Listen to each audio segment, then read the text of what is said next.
Good morning, everybody, and welcome to Writers Chat. This is a place where craft connects community, and we have a big group of community in today.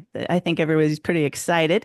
For those who don't know, we're going to have a live critique session today on hooks and how to hook your reader with your introduction to whatever type of writing you're doing.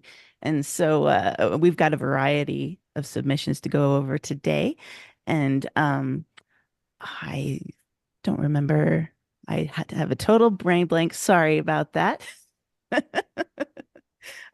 We are, yes, I guess I should have introduced all of our co-hosts. I am sorry. I am really off the beaten path today. So I am Melissa Stroh, as an author known as Emmon Stroh, and I'm joined today with a fellow co-host Brandy Bro and Norma Poor. And Johnny Alexander is in the background today with us, but she's feeling a little under the weather, so we're gonna kind of take the lead on that today. We have some slides I'm going to share, but first, I also want to draw attention to the new addition to our group today. We have the honor of having Larry J. Leach join us as a kind of going to take the lead on this hook critique today. He's has some experience in teaching on hooks and how to hook your reader, and we're so glad that he was willing to join us today. So thank you, Larry, for being part of the crew. We really appreciate your input on this today. Pleasure. Yeah, Yes, absolutely. So I guess without any further ado, shall we jump into slides? And let's see if absolutely. I can make this happen this time. So we're going to share the screen with all of you today so you can see the submissions live and see how we go through this process. Okay. And we'll have them read out loud for you, and then we'll let Larry take the first crack at them, and then each of us will kind of conversationally add some input into this to kind of give you guys an idea of what readers and writers are going for. Give me one moment because I don't know what I just did, but I did something. It never fails, Zoom and screen share. It's always a right? fun experience. It's Yeah. In the always a meantime, challenge. if you want me to read some here or there, just tap me and I'll be happy. Okay, sounds good. All right. Let's see here. All right, we're going to try this again. Here we go. Excuse me.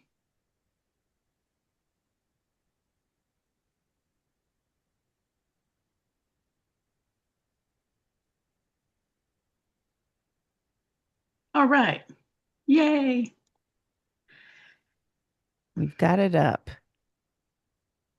And here we go. First lines.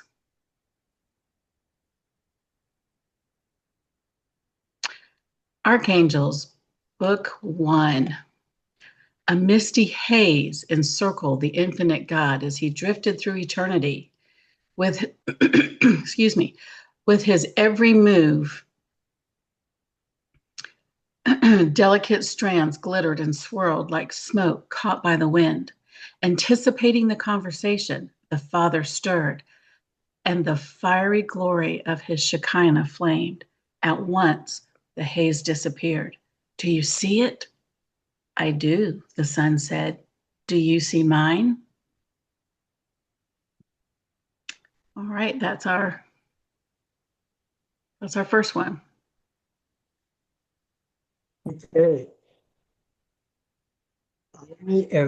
Overall, I'm interested in this book because of the way the beginning unfolded, but a couple things with the first sentence. I mentioned this in a talk recently that the first sentence needs to create intrigue.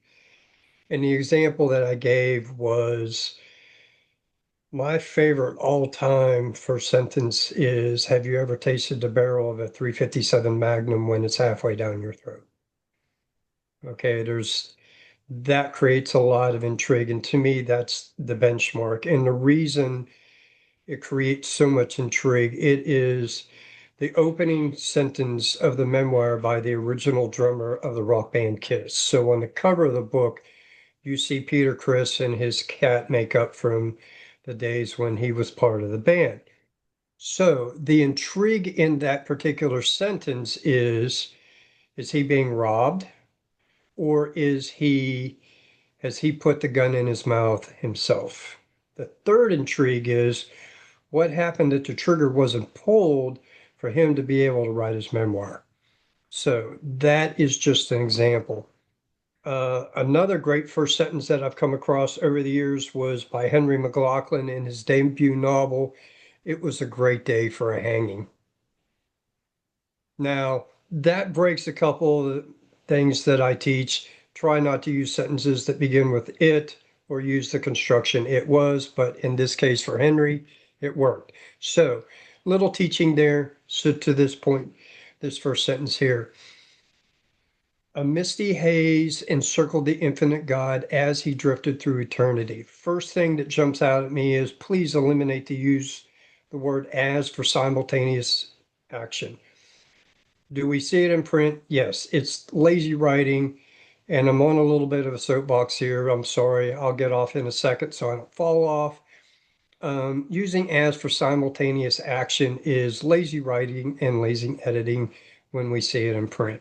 Use "when," "while," or "and." Okay, so that was the first thing that jumped out. The second thing about this sentence for me, it doesn't immediately make me want to continue reading because they're the author on this particular one, and if they're in here, I'm just trying to help, okay? You're establishing setting here.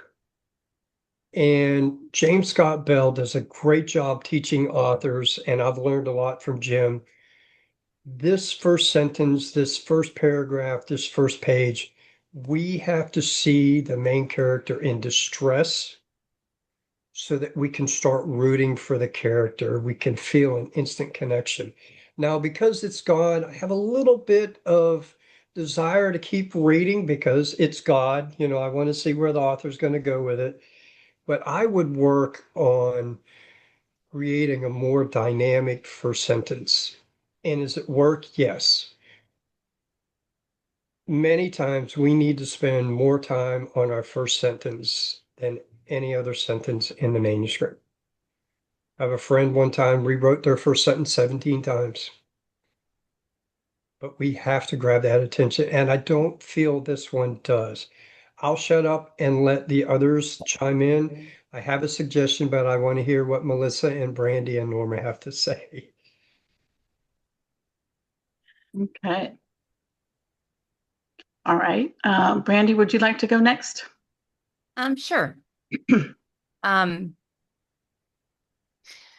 the thing that I wanted to know a little bit sooner, and yes, I know this is the first couple of sentences, but I wanted to know right away who was the primary character. And I felt it took a little bit too long to get to the primary character, and I'm still not sure if it's the father or the son or if there's somebody else.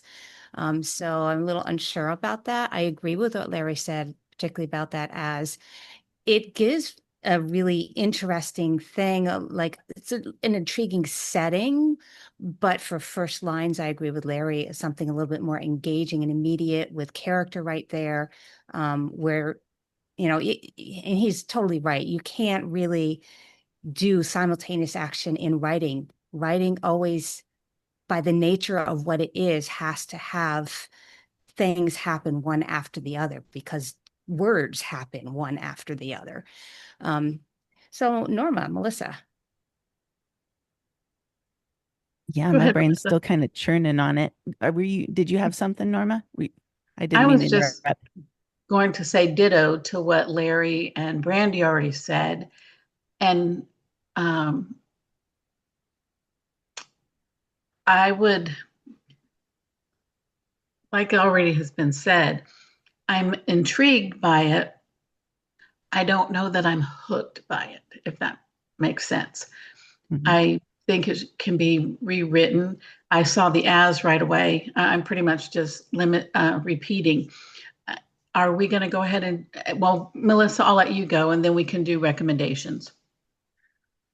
Well, I think the biggest thing as a reader, just like what Larry and Brandy pointed out, and it makes you feel displaced as a reader. You don't know where it's going. You don't know where the focus is. So while it's intriguing, you're lost. You like I mean, the description paints a picture in your head, but you don't know where it's going.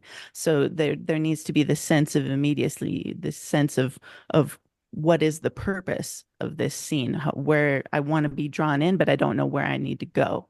So is the whole purpose of the scene just to describe what God's presence might be like in eternity? Is it to establish a connection between him and the son? What is the point of this introduction, this scene? I feel kind of out of place and lost as a reader. So that's the initial sense that I get when I first read this. I like the description. I like the picture, but I don't know what the point is. So that I think that there's some good content that can be included in here, but it definitely doesn't strike me as a first sentence kind of content. It needs to maybe be dropped down and get the whole, the above the fold kind of thing. You need that something else to engage and then pull you into this. So we see what the importance of this conversation is. Why do we need to see it? Why is there this disconnect here too? The son asking if again, this gets into theology too, the son asking if you see mine. Well, they are one and the same. So would they need to ask? But that there's that curiosity. But yeah, that's just nitpicky stuff. The full thing is, yeah, I want something to engage me, to ground me in this story, and I'm not sure where I need to go as the reader. So interesting. Pam commented that her first thought of God drifting through eternity makes God appear lazy to her, which is interesting. Yeah. Interesting. I never thought of that either, but yeah. Larry, what do you recommend? What might be some ways to make this a better opening? I don't think you can rewrite this first sentence to be your first sentence. I think the first sentence would be buried maybe later on the first page, hopefully no later than the second page, because as we've talked, I feel like this information is more to catch up the reader on what happened right before we jump into the story. So it feels a little bit throat clearing. So I wouldn't even bother fixing this first sentence to make it the first sentence, because I think the jewel will be later in the first page or second page, like I said. Yep. I would concur that this is definitely something to be kept, but to be included elsewhere, and to just kind of clean it up a little bit with the removal of things like as and things like that. Good description, good content. Yeah, look a little further down in your work to find that jewel to pop up to the top. Yeah, it's throat clearing is very common at the beginning of chapters. And not just beginning of books, but beginning of chapters. And a lot of times, if you just read through, you'll find, oh, here's where my real opening is. Yeah. Very good. All right, ready for the second one? Yep. Okay. Would you like me to read this one, Norma? Sure. All right. General George R. Taylor sat beside a hospital bed, a young man with an unkempt appearance. Sleep, sigh. He picked up the man's Bible and flipped through a well-worn Bible. A twitch from the man got his attention. Was he awake? No. What did Reverend Morton read to Lance Corporal Mort Morris? Sigh.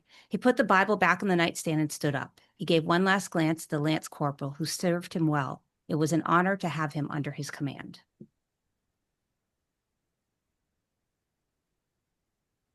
Wow. Am I going first again, or do we want to rotate? Go ahead and go first, Larry. First lines, first guest. Love it, Brandy. Okay. You've been serenaded, Larry. Okay, yes, I have been. I think this story starts with one last glance at the Lance Corporal who served him well, the main character nodded and give him another action to show compassion for this person in the bed. Mhm. Um, Before we got to the last paragraph, I thought the story started. He picked up the man's Bible and flipped through the well-worn Bible. I'm like, okay, that could work, but really, to me, the intrigue with a tweak of the last two sentences and combining them, I think that's where the story starts. Mm. And, combining the two, get rid of your "it was." I mentioned that the last critique. Um, that would be my thought on that one. Yeah, a little reordering on this and Mhm. tightening up could make this really snappy. Yes. Yeah, I Very, agree. go ahead, Melissa. I was just saying, I agree. Yeah, definitely make sure that you make it clear who the POV character is with the jumping up of that last scene. But yeah, that one hooks you in. Then you're wondering, oh, what's the relationship between these guys? What's happened? I want to know more automatically. If that one is brought up to the top, that would pull me in. Yeah. Mhm. I like it. It was, as everybody's already said, intriguing. I have a question, and I guess, Larry, this might be for you.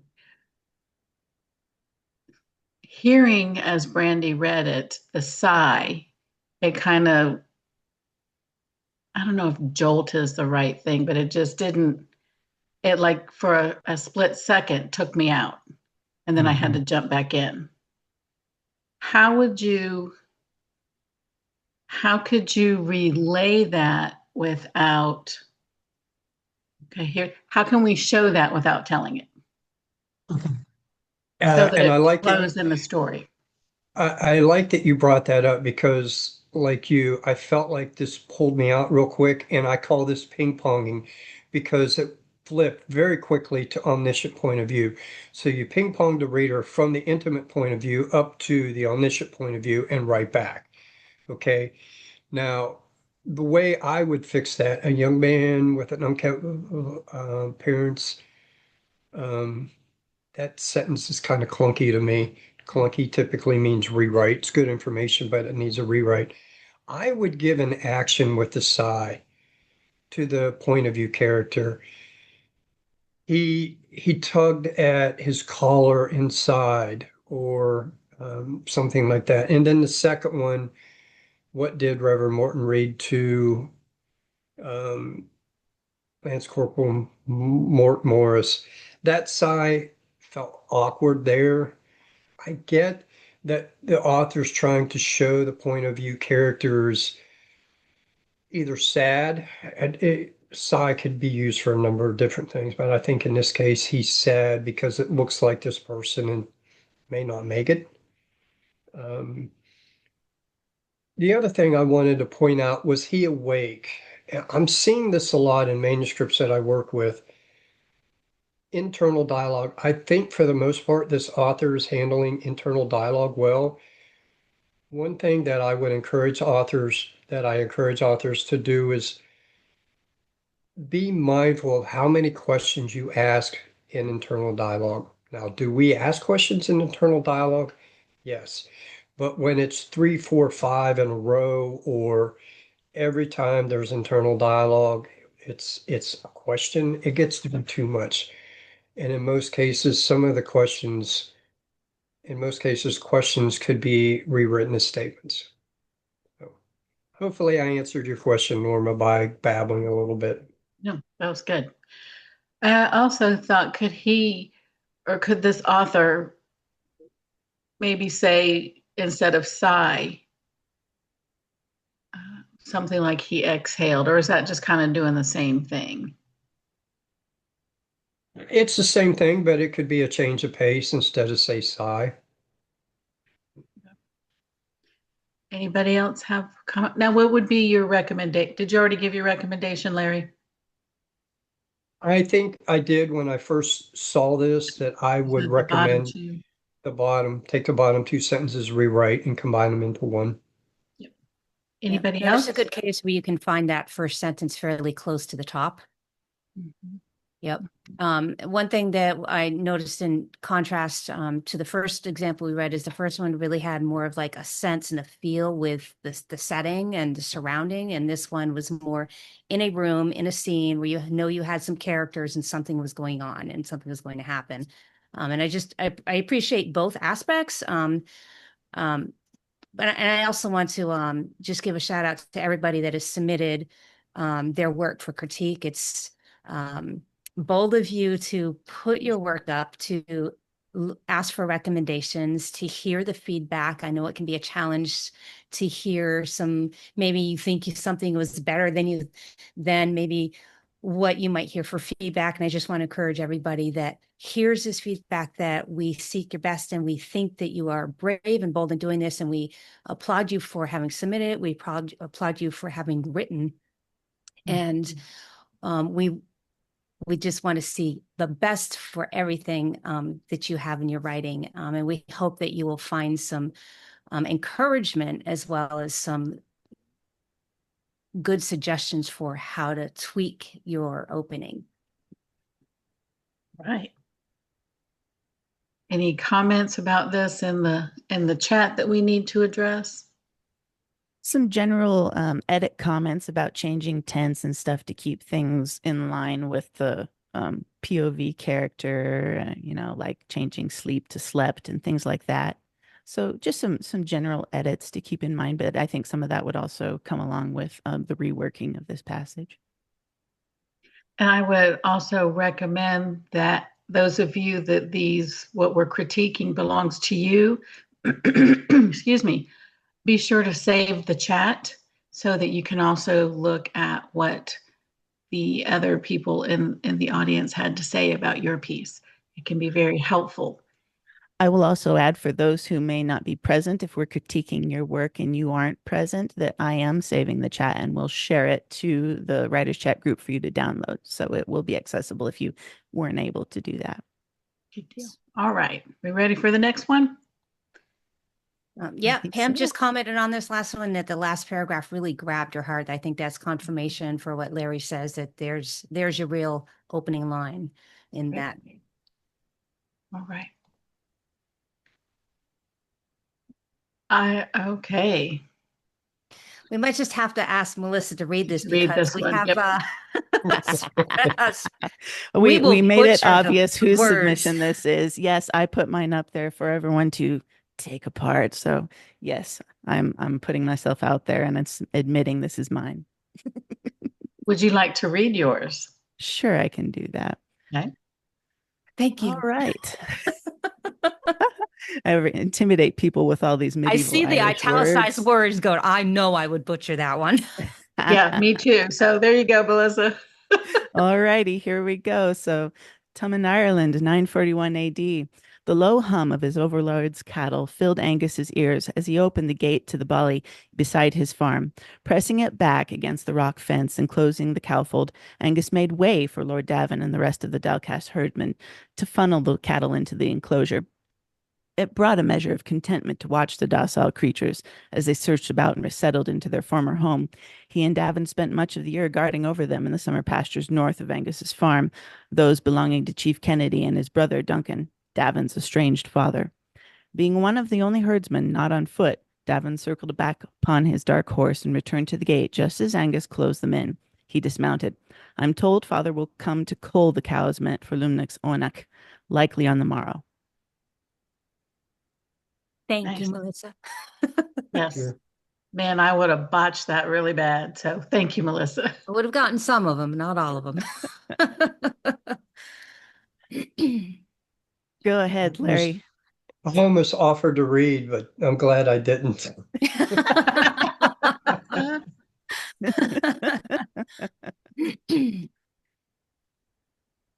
I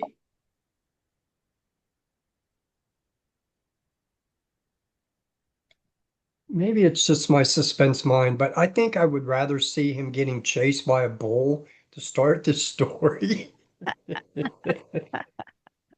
as opposed to putting.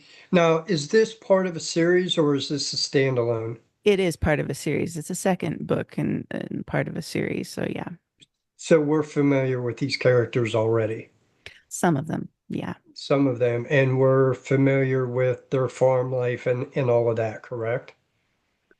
to a degree. Angus here is being brought forward as a main character, and he was a secondary character in the first book.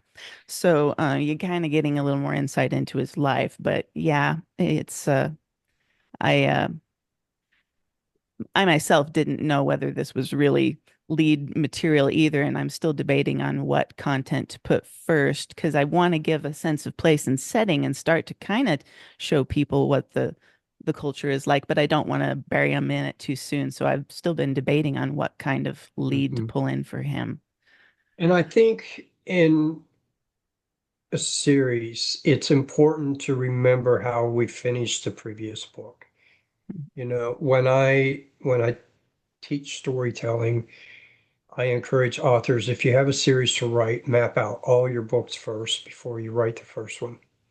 Okay, so you don't paint yourself into a corner. I also use Jerry Jenkins' example of the Left Behind series. Look at how Jerry ended each book and how he began the next book. Okay, Tuscaloosa does this wonderfully with her. It was The Progeny, and I don't remember the second book. It was a two-book series. The first book ended with still had resolution to that particular story, but it also left us with a great cliffhanger so that we would want to get the second book. And I can never remember the name of that one.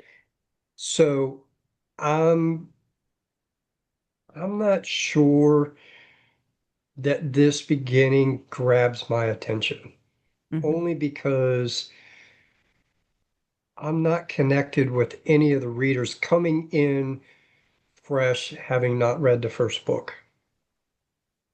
There may For be sure. a connection if I was familiar with these characters and I would recognize that, okay, the main character will be different this time, but it'll be a lot of the same cast of characters. Um,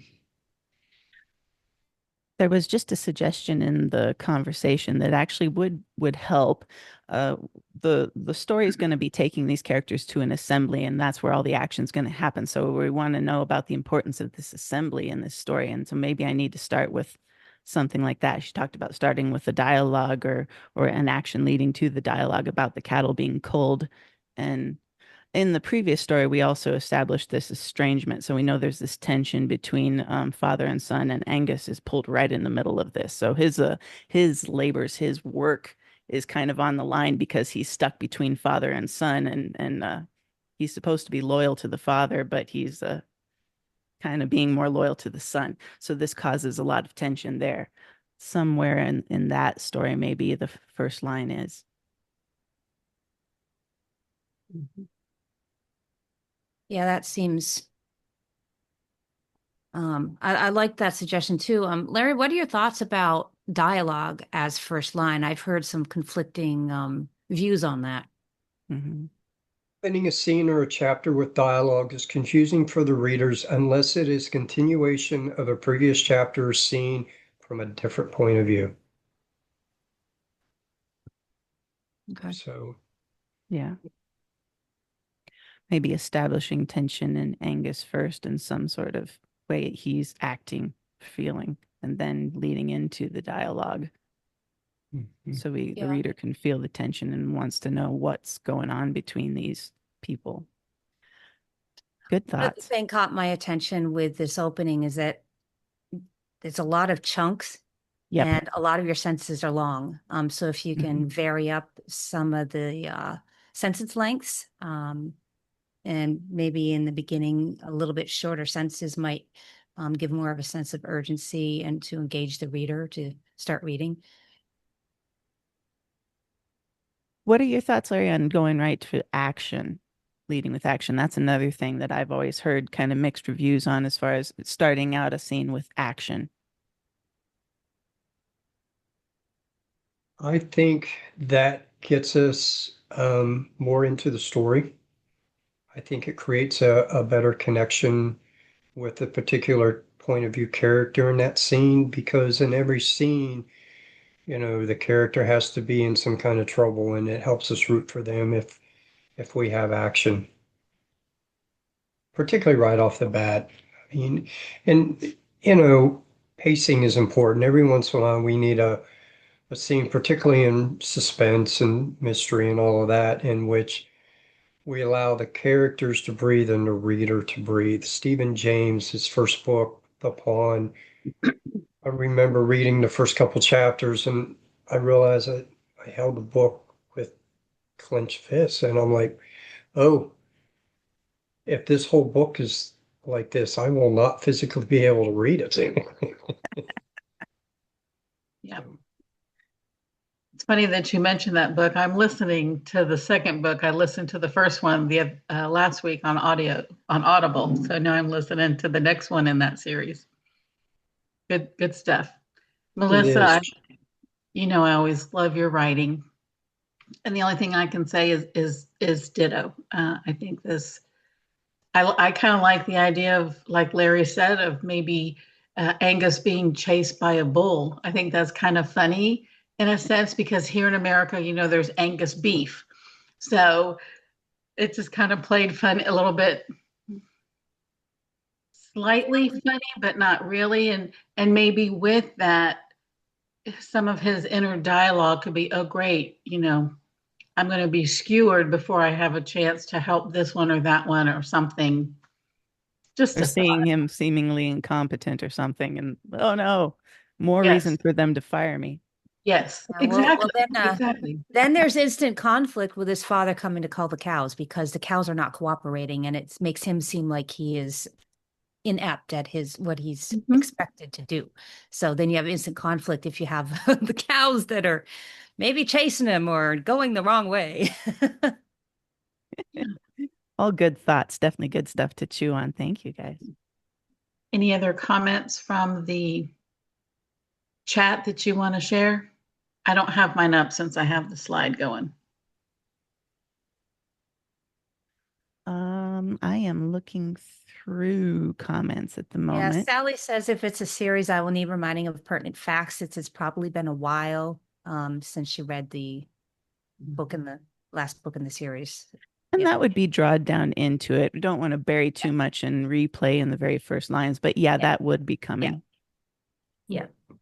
Yep. Just like filling out setting or, characters, those usually come a little bit later in the first lines. But yep, I agree with all that. Now, Melissa, you said these are in a series, but in the series, are they standalones, or you have to read the previous to know what's going on in this one? Now, this is what I've kind of got going is two prequels that could be like standalones, but they connect. They have shared characters, and so you can see how they connect. So it's not absolutely necessary, but there does need to be some reminding to show that they're in the same story world. These people know each other. It's just they have different stories that are carrying on, and some of their stories will overlap with the others. So in this one, this is the second of two prequels, and so it could stand alone on its own. Okay. But yeah, in subsequent books, then they are like more of a serial version that is dependent on the other ones. Gotcha. So if I may ask a quick question, what is the arc of this main character in this story? The main character here, he's trying to ultimately he's trying to keep his family farm and to prove to his overlord that he can manage it because he's at risk of losing it.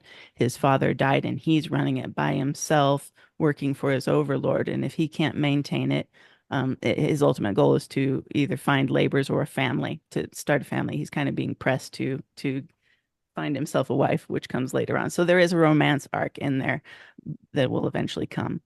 But And how old is he? he is 19. Okay, thanks. So yeah, he's got to try to prove himself capable as a farmer and to be able to keep his home and not lose it. And there's a lot going against him. But Yeah. there's a lot going for him too. So yeah, that's kind of what the reader's going to be wondering. Is he going to lose it? Is he going to be able to keep it? What's going to happen? And knowing that now, I think that would play into how some of the suggestions that were made about something going amiss with the cattle here at the opening. Whether he's being chased by a bull or they all just go awry or whatever. Mm-hmm. So, good job. All right, we ready for the next one? Yep. Here we go. Who wants to read this one? I'll read it. Okay. I can't do this. It's been too long. I'm afraid no one will visit my website or read my blogs. I lost momentum from being away so long, and I don't know how to get it back. I was unable to write for almost a year due to illness, and the brain fog isn't completely gone. Are you like me and allow fear to stop you from accomplishing what God's called you to do? Fear of not being good enough, of failing, or of misunderstanding God's leading keeps me from moving forward. By design, fear is a paralyzing agent.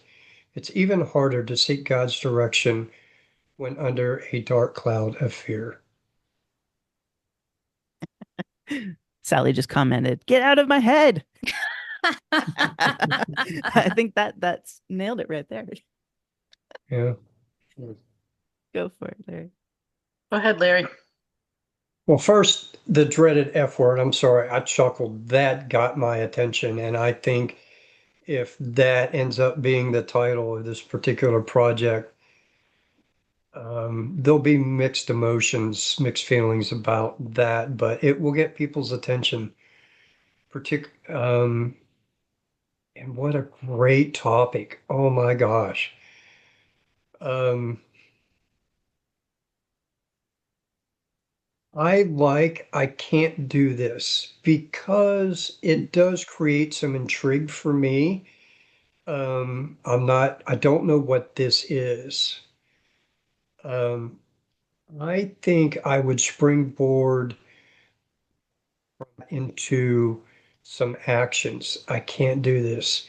Write a one word sentence, blog a one word sentence, and then go into it's been too long. I'm afraid no one will visit my website or read my blogs, but I can't do this. To me, gets my attention and intrigues me. I would want to read more. Well, thank you, Larry. This is actually my piece. Are you done? Am I with that? No. I mean, This it's is some, written, but it's not edited and finished. I would want to read this entire, Well, thank you. I would want to read the entire manuscript.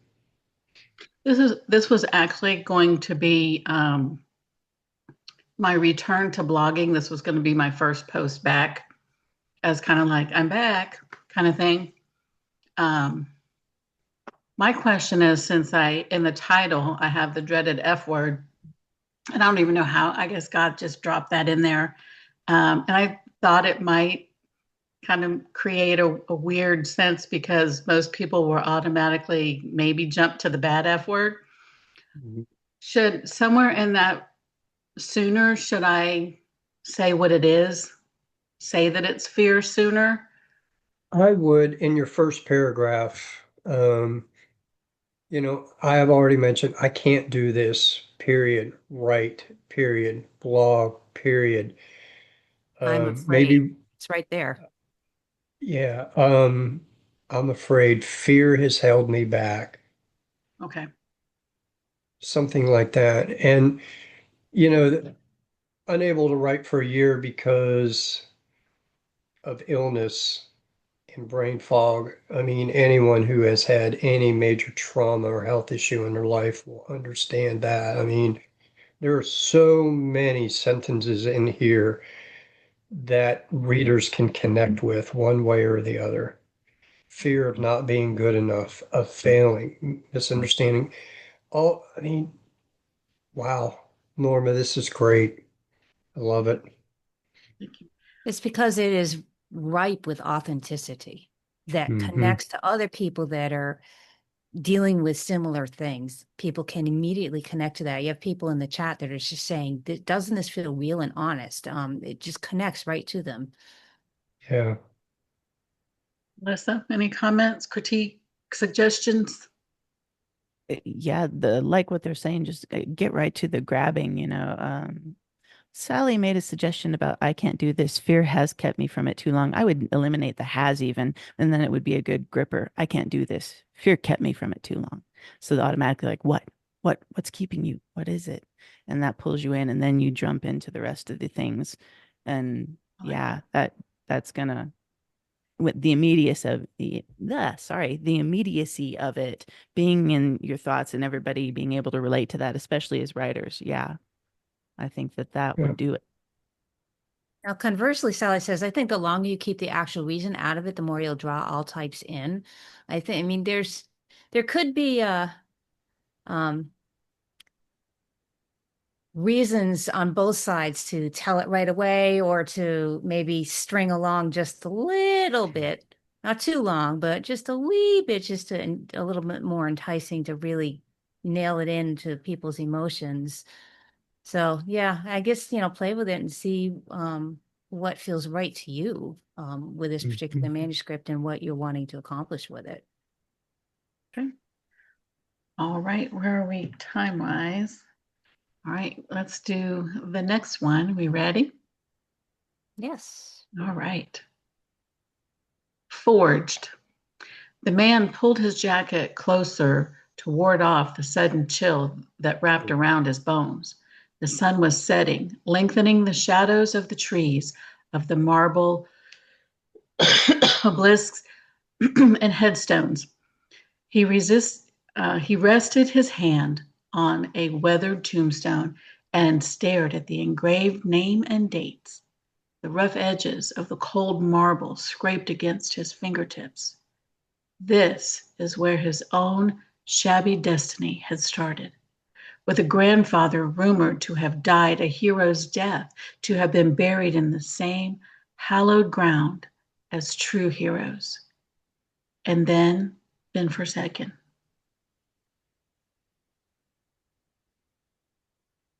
Larry, what you think? I'm intrigued by these first couple sentences in this first paragraph here, and then been forsaken. I'm in. I think I like there's a little bit of description here. It reminds me of the story that started with the man in the hospital bed. There's just a few words that show a setting, like the hospital bed. Everyone who reads that will see a hospital scene in their own mind. You don't have to describe everything. And because it was dated 1923, we will see what we see because of movies and TV shows from that era. Here, a headstone. We see a grave, a cemetery. Don't need a lot of detail. We will form our own picture. So I think the author did that well. I would start this story. He stood running his fingers along a headstone, comma, because now that will show, that introductory clause will show simultaneous action. Um, Running his fingers along a headstone, comma, he stood where his destiny had started. Will make us wonder, okay, what is going on here? He's in a cemetery, and this is where his destiny started. I think the elements are here for a great first sentence. It just needs to be reorganized. And again, I want to emphasize just a few words to let us know we're in a cemetery. We get it. So great job doing that. Randy, any comments, thoughts? Um, just kind of mulling on it. the line that Larry just commented on, where is Destiny started, that is the one out of all of this. That's the one that gripped me. The next one that gripped me right after that was and then been forsaken. Um, I agree with everything that Larry said. Funny thing is, he say you can't use an as using simultaneous action, but then you have the beginning clause of running his hands along the tombstones, which is, you want to speak to that? The difference between that, why one is better than the other? As the way I was taught by some of my writing mentors is just weak writing. Okay. The best way to show simultaneous action is a clause with an ing verb. Running is the ing verb that indicates that clause will be simultaneous action. Because he could run his hand along the edge of the tombstone while he stands. So you have to be careful not to overuse that phrase, that introductory clause, but that is the best way to introduce simultaneous action. Another example to put it with dialogue, running his hand along the edge of the tombstone, headstone, comma, he said, and then you can have dialogue. That would indicate he's doing that while he's speaking with someone. That's an example using this, but obviously he's not speaking. So, but yes. So now using Short. that running along, that simultaneous action, I have also heard teachings that is not the best way to open because of the running, the phrase, The ing verb. Yeah. I've not heard that. Hmm. Maybe we can talk offline. Or we can talk here. I mean, well, that's there's more than one way to write, right? yeah. And there are always going to be different camps, right? So, it's I don't know, it's just good to talk about things sometimes and see what will work best for the particular piece. And as long as it's not lazy writing, which this is definitely not. This is great writing. But I just was kind of curious if you had any thoughts on that. So if to show simultaneous action here based on what you've heard and what you've learned, how would you show that simultaneous action? Well, some of the teachings that I have learned is that it is not always best to show simultaneous action, especially in an opening, to put things more in a sequential order. Okay. At least for an opening. And then if you want to do simultaneous action, show simultaneous action happening all at once, and like it's like just a bunch of things happening all over the place. Say somebody's at a fair and there's just things happening everywhere. Put it in a succession, this and this and this and this with a bunch of commas and kind of a longer sentence, kind of shows the simultaneous action without using the word as or the ing verb, because it puts them all these sequences all together in one sentence. It just gives that feel that this is all happening all together because they're self-contained in that one sentence. So there's a few different ways that I've learned to show simultaneous action other than the ing verb and avoiding the as. I could see that, yeah. But I would add to that. I wouldn't do that for an opening, though. No. In fiction, short sentences and fragments are an author's friend. Yeah, because absolutely. they heighten intensity and they quicken action. So Yeah. if what's happening at the fair, instead of, maybe it's one word sentences. I don't know. Yeah, it's funny because it can be like either. You can like a long sentence with all these short little things smashed together, even though it's one long sentence, but because it's a bunch of little things separated by commas, it still gives that staccato feeling. Mm-hmm. Yep. Yeah. I I popped think on. there's, Oh, go ahead, Brandy. Oh, no, I'm good. Okay, I I was, popped on yeah. because this was mine, and I did want to say that we didn't get many submissions, so Norma, Melissa, and I did all add one. And I do have a question. I appreciate all the comments. Based on this opening, what genre do you think I'm writing?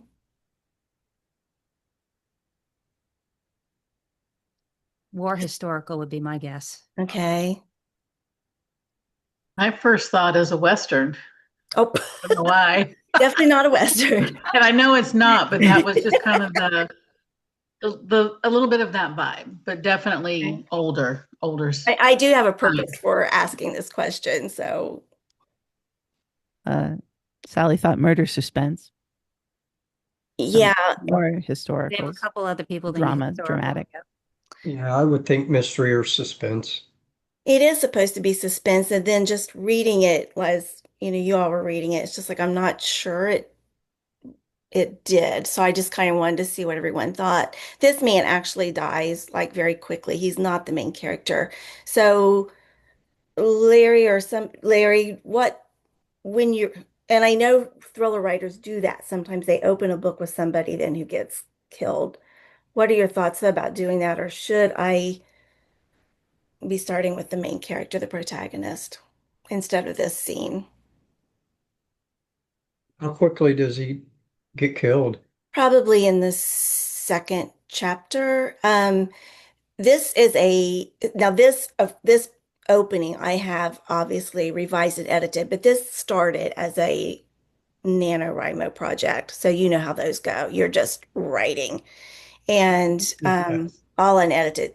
So this is a story that I want to, kind of clean up and maybe indie publish in a year or two.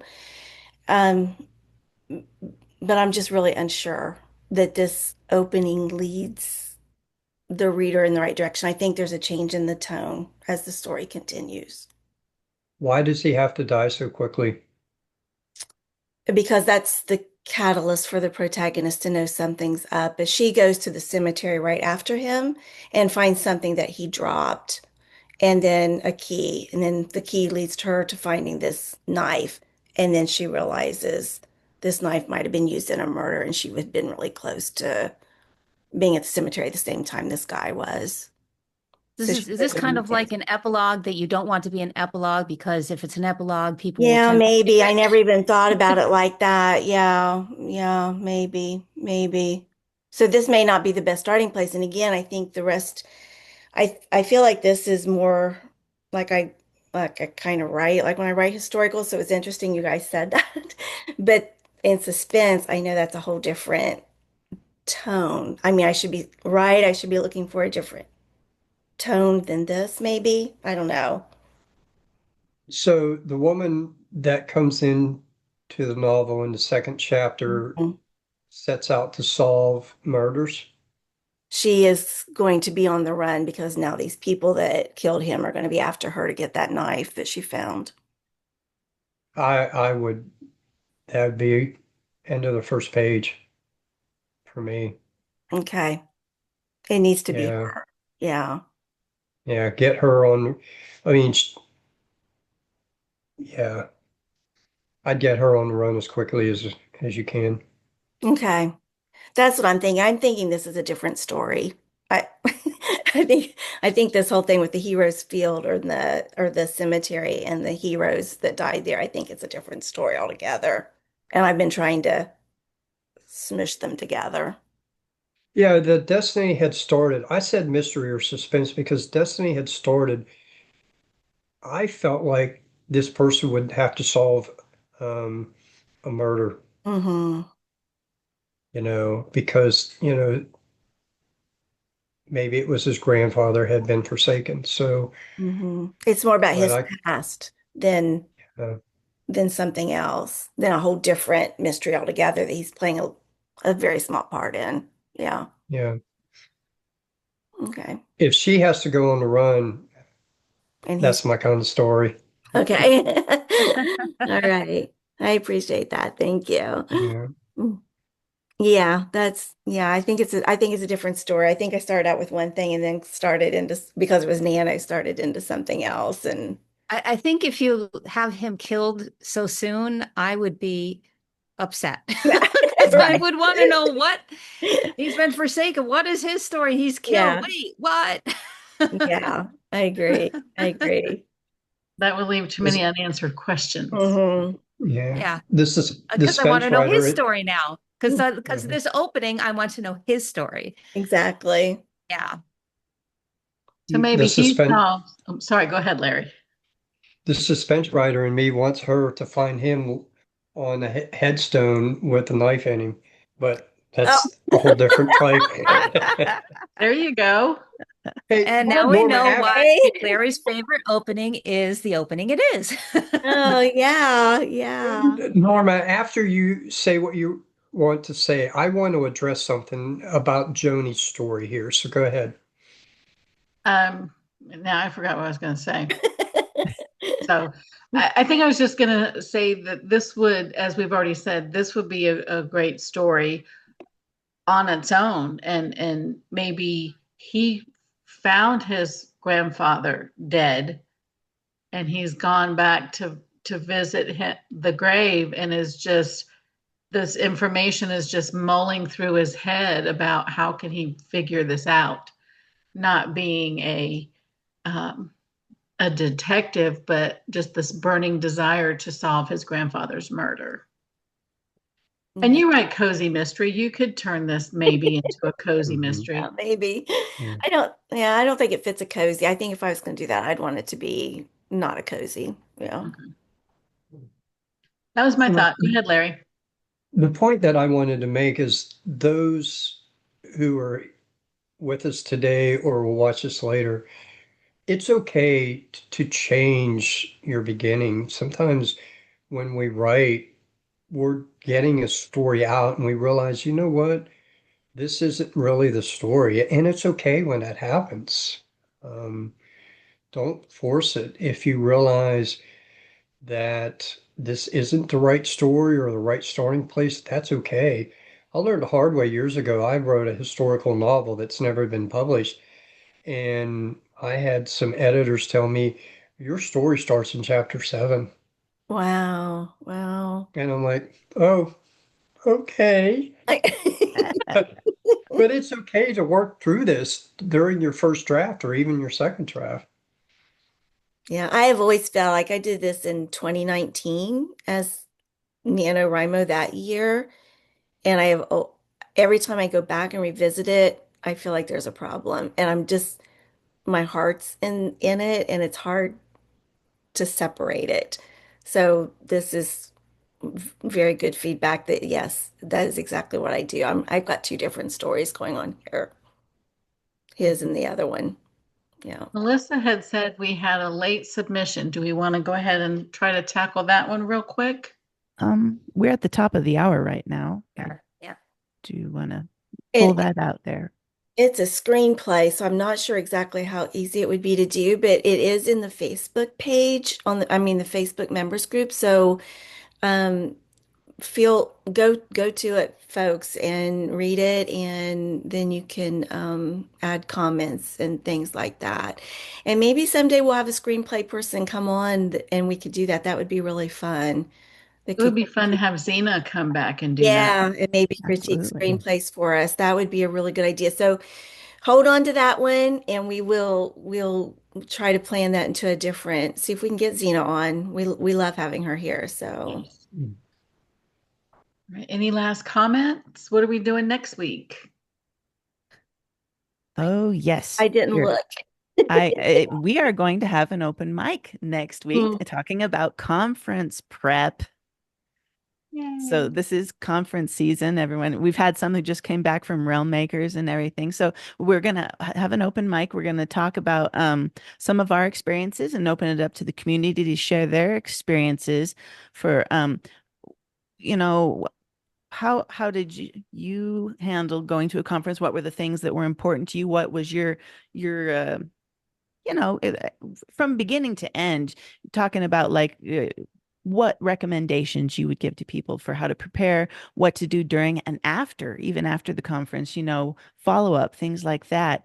What's some good advice that you would offer people from your personal experience at writers conferences? So we're just kind of have open time to share that and to really encourage one another and maybe give people some good tips since there are still more conferences coming in the year and a lot that are many of our members are even planning to attend.